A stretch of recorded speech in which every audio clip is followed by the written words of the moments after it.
नमस्कार, आप देख रहे हैं एबीपी 9 न्यूज। जिस तरह से इसे बन चुकी है तो आप देखते रहें एबीपी 9 न्यूज। सीधी जिले में इस समय विशाल जबरा यात्रा 8 अप्रैल विश्व हिंदू परिषद हर वर्ष चैत के नवरात्र के समापन में मनाया जाता है। विश्व हिंदू परिषद सरस्वती मडरिया से गाजे बाजे के साथ सम्राट चौक पर दिनांक 8 अप्रैल को विधिवत पूरे जबरा यात्रा के साथ नजर आएगी।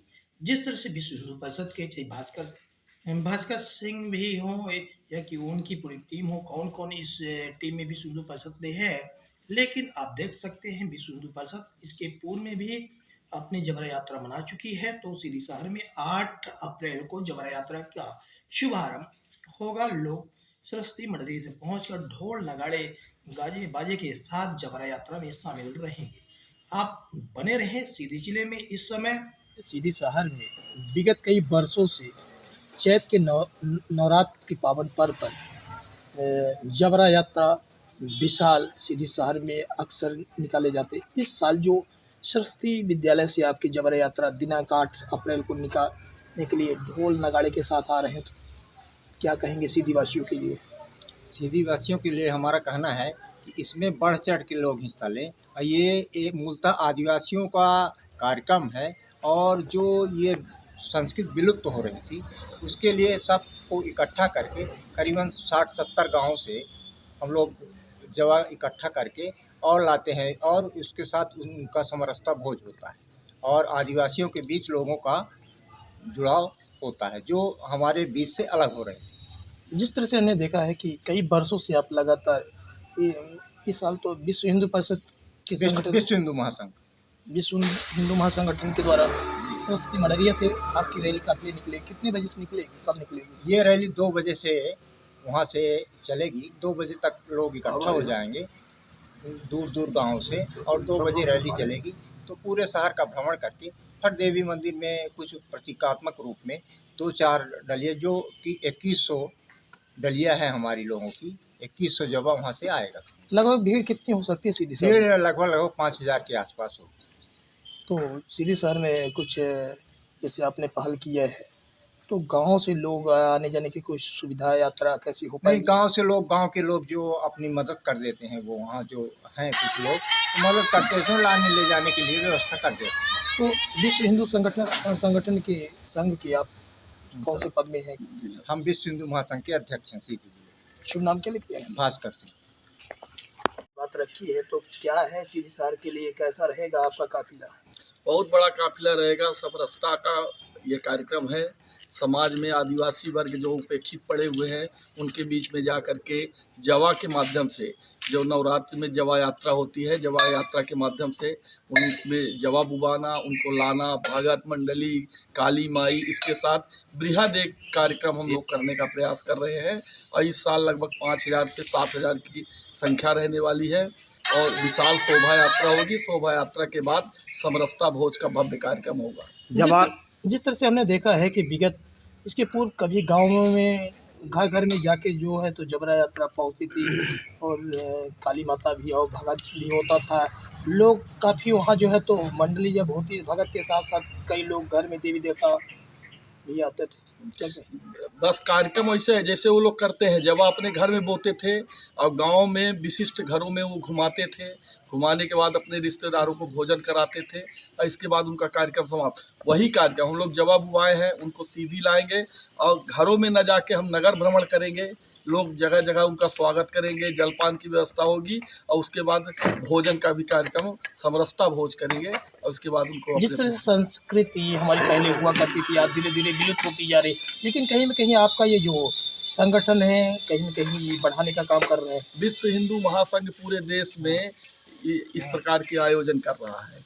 जो संस्कृति हमारी विलुप्त हो रही है उसको उठाने का हमारा प्रयास है। शहर के किन प्रमुख जगहों से जबरा यात्रा निकाली जाएगी? बस मडरिया सरस्वती शिशु मंदिर से प्रारंभ होगी, फूलबती मंदिर आएगी, लालता चौक आएगी, बस स्टैंड आएगी, अस्पताल चौक, सम्राट चौक, कोतवाली रोड होते हुए पुराना हनुमान मंदिर, पुनः फिर सरस्वती शिशु मंदिर मडरिया में इसका समापन होगा। अपने जीवन काल में जब आपने राजनीति की शुरुआत की होगी तो उस समय की राजनीति और आज की राजनीति कैसी है? देखिए, इस समय भारतीय जनता पार्टी सरकार में है और उस समय जब हम राजनीति में आए तो भारतीय जनसंघ था।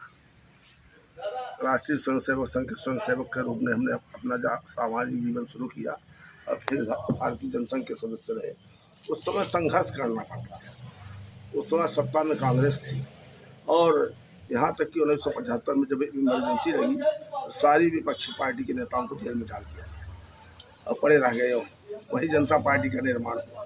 तो जिस तरह से आप भी संघर्षशील सीधी जिले में अक्सर आपने भी भाग लिया होगा, तो उस समय की काफ़ी चुनौतियाँ रही होगी आपके लिए राजनीति।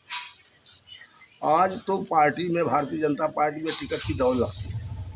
उस समय लोगों को कहा जाता था कि आप चुनाव लड़ लीजिए और हम प्रचार करेंगे। अगर लड़ने की हिम्मत नहीं होती थी, पैसा रुपया नहीं रहता था, ये सब रहते थे, वातावरण विपरीत। कहीं ऐसा तो नहीं था कि विपक्ष मजबूत था और भाजपा कमजोर रही हो आप उस समय की जमाने में? नहीं, विपक्ष कहाँ, वहाँ तो सत्ता में कांग्रेस थी, विपक्ष बहुत कमजोर था। यहाँ समाजवादियों का गढ़ था, कांग्रेस के बाद समाजवादी थे। कहा जाए तो विपक्ष था ही नहीं। हाँ, विपक्ष था ही, समाजवादी थे, वो भी सब जाकर के कांग्रेस में मिल गए। जब वो चले गए तब भारतीय जनसंघ को संघर्ष करना पड़ा और तब वो भारतीय जनता पार्टी में विलय हुआ और फिर भारतीय जनता पार्टी। कितने वर्ष पूर्व ऐसी रही होगी जब आप? हम 1971 से राजनीति में सक्रिय आए, जब राव रण बहादुर सिंह जी निर्दलीय प्रत्याशी के रूप में लोकसभा के प्रत्याशी बने। उस समय भारतीय जनसंघ ने उनका समर्थन किया था और हम उस समय प्रचार में आए थे 71 में। यहाँ तो निर्दलीय प्रत्याशी जीत गए थे, लेकिन सारे देश में इंदिरा लहर में सब विपक्ष समाप्त हो गया था। आपका शुभ नाम क्या है? यदुनाथ से। इस समय वर्तमान में कौन से पार्टी से आप ऐलान करते हैं? हम भारतीय जनता पार्टी के सदस्य हैं और लोकतंत्र सेनानी संघ के अध्यक्ष हैं। लोकतंत्र सेनानी संघ मीसाबंदियों का जो संगठन होता है उसमें हमें के अध्यक्ष हैं। आपका स्वागत कर रहे थे, मिल रहे थे, मैंने भी बाधाएं दी, लेकिन आपका जो शब्द था सुनकर मुझे आश्चर्य लगा। आपने कहा मुझे संगठन की जिम्मेदारी मिलती तो और अच्छा होता। यानी आज भी वो भाव कि निरंतर संगठन के विकास में जिनका उद्देश्य लगभग आधा जीवन बीत गया, आज भी संगठन के प्रति इतना स्नेह प्रेम लगाओ, तो मैं मानता हूँ ये जिम्मेदारी आपको मिली है। हम सब ईश्वर से प्रार्थना करते हैं आपने संगठन में भी जो भूमिका निभाई है और आप सत्ता में भी आ गए हैं। सत्ता में जो आपको जिम्मेदारी मिली है बोर्ड की, निश्चित रूप से हम सब आपसे बड़ी अपेक्षा है। वो मध्य प्रदेश के सभी जिलों में उसका विस्तार होगा। आज इस सीधी जिले में आपका आगमन हुआ है, हम सभी आपको हार्दिक स्वागत अभिनंदन करते हैं। इतना कहकर अपनी वाणी को उनको अर्धनग्न हालत पे रखा गया, क्या पूरा मामला है और अब तक क्या इसमें निकलकर सामने आया? जी, ये मैटर 2 अप्रैल की है।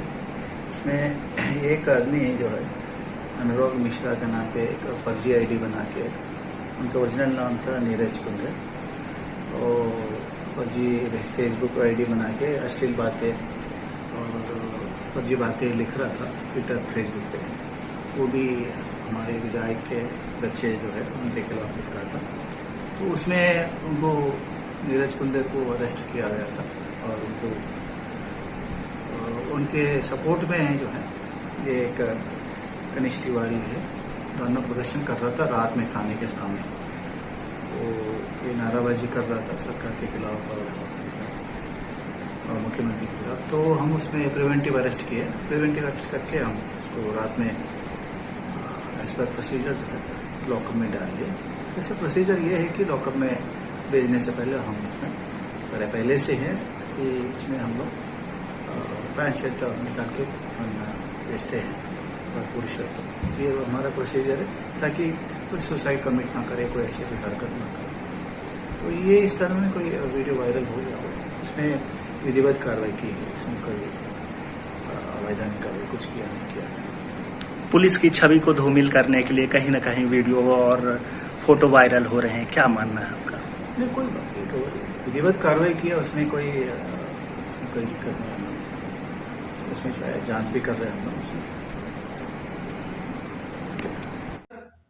मंदिरों में श्रद्धालुओं की भीड़ भी लगी रहती है। आप बने रहें एबीपी 9 न्यूज में। हम पुनः लौटेंगे अगली खबर में। नमस्कार।